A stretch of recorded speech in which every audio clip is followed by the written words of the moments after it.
My disappointment is immeasurable and my day is ruined. The Superstar Racing Experience has postponed the 2024 season.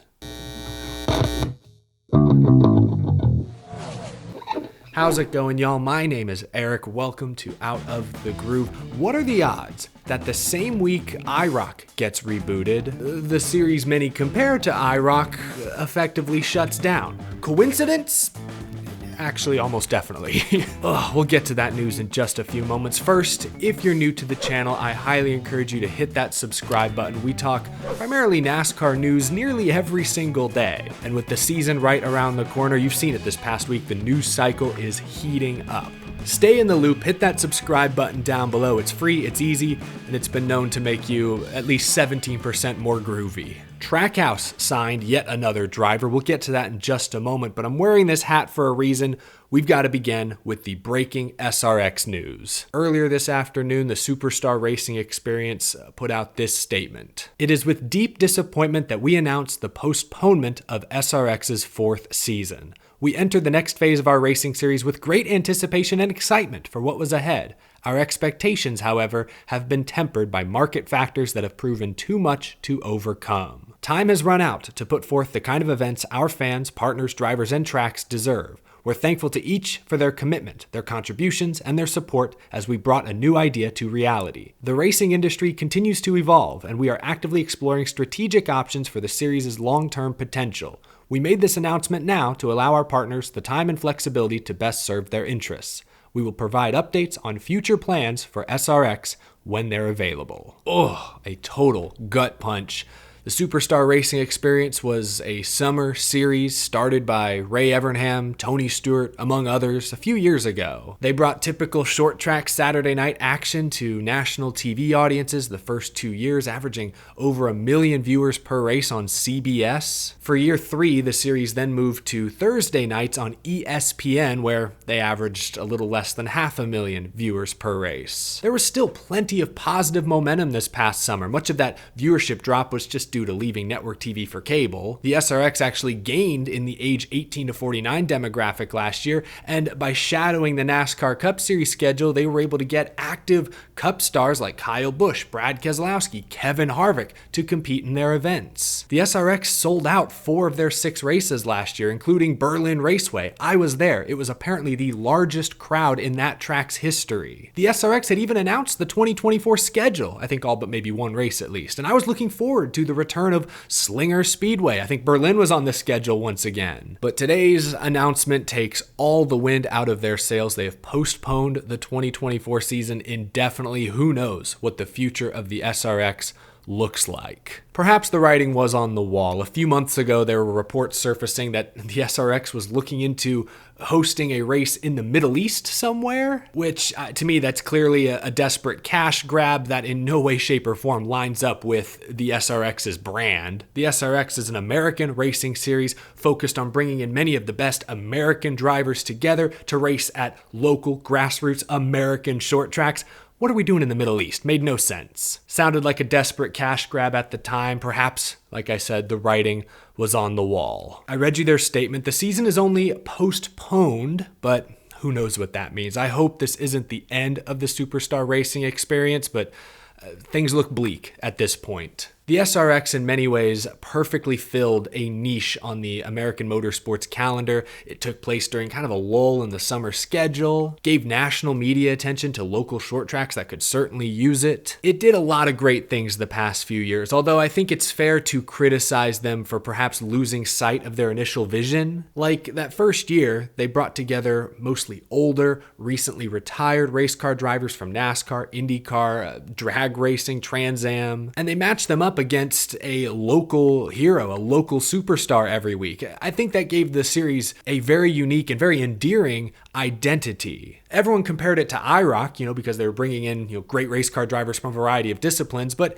it managed to somehow set itself apart. By year 3, the local hero, I think, was gone from every event, and many of the older, recently retired star drivers were replaced by contemporary drivers. And ironically, the SRX kind of fell into the same trap IROC did in its final years. IROC became way too NASCAR heavy towards the end. They introduced more oval tracks, and it turned into really just NASCAR Cup Series light. This last year, it was cool to see Kyle Busch and Brad Keselowski battle each other, but we can see that on Sundays. In some ways, the SRX this year, I think, fell into the same trap IROC did in the mid-2000s. I don't know ultimately what did the series in. As far as I could tell, they still had tracks calling them constantly, trying to get dates at their venues. They didn't seem to have any issues getting drivers. I remember Matt Kenseth saying he wanted to do the full SRX schedule, but they only had room for him to do like 1 or 2 races. So what went wrong? Was it ESPN? Was there difficulties getting parts and pieces to build new or refurbished existing race cars? I'd love to know, because this is stunning information, quite honestly. I was fully set for the SRX to return for year 4 to cover races in the summer once again. And I think many others were blindsided by today's announcement. But let me know what you think down in the comment section below. Are you shocked by this announcement as I am? If this truly is the end of the SRX, what will you miss most? I've seen a lot of folks speculating. I highly doubt this announcement has anything to do with Ray Evernham's IROC announcement earlier in the week. Ray Evernham's IROC reboot sounds like it's in the earliest of stages. I would be shocked if these two announcements are remotely connected. I think it truly is a coincidence that both stories broke this week. Anyway, I know that's a bit of a bummer. Let's talk about something more exciting. Trackhouse has signed yet another driver. 17-year-old Connor Zilic has signed a development deal with the team that will include Cars Tour, ARCA, Trans Am, IMSA, Truck, and Xfinity Series starts in 2024 and 2025. The Rolex 24 at Daytona is the first event on his schedule. A Trackhouse team owner Justin Marks raved about the young driver, saying in a statement, quote, "This kid is an amazing talent who we wanted to be a part of the Trackhouse family. We're going to go slow with Connor and make sure he's fully prepared as he advances in what we believe will be a long racing career." Connor Zilic was very thankful for the opportunity. "This is a dream come true. I can't thank Justin and everyone at Trackhouse Racing enough for giving me this opportunity. It has been a pleasure to spend the last 2 years racing with Chevrolet, and I'm thrilled to extend that relationship. I have a lot to learn, but I don't think there's a better place for me to learn than with Trackhouse." Zilic, again, just 17 years old. He spent years racing go-karts. He was in Europe at one point. He was impressive in Trans Am last year, but while road courses may be his specialty, he has adapted to other forms of racing already. He's won a Cars Tour Pro Late Model race at Ace Speedway. Connor Zilic first really hit my radar last year when he made his ARCA Menard Series debut at Watkins Glen. He led almost every lap despite part of the car breaking in the second half. He had pieces dragging on the racetrack, yet was still able to hold on to the lead on the final restart. He was passed by Jesse Love in the final corner, came up this close to winning his first ever ARCA start with a damaged race car. I think the sway bar was hanging off the thing. Great performance, though, that caught my attention. Dustin Long, writing for NBC Sports, had collected some very interesting quotes from Connor, which I'll link down in the description below. Zilic has primarily raced road courses. He hadn't run an oval until 2022. He told NBC Sports, quote, "I feel like the biggest thing is just racecraft and understanding racing on ovals. If you mess up a little bit on one end, rather than messing up one corner on a 14-corner road course, I feel like there's a lot smaller window of perfection." I mentioned he has won a short track race against Cars Tour competition, so he's shown the ability to adapt already, but it's clear he still has a lot to learn when it comes to oval racing. Dale Earnhardt Jr., though, chimed in on X and was very complimentary of the young kid, saying, "I like this kid. Bright future, high ceiling, aggressive but measured temperament behind the wheel. Needs to improve his arm folding technique." Yeah, I agree. Young with a long runway for development with a first-class organization. It's got to feel pretty good when Dale Earnhardt Jr. has nice things to say about you.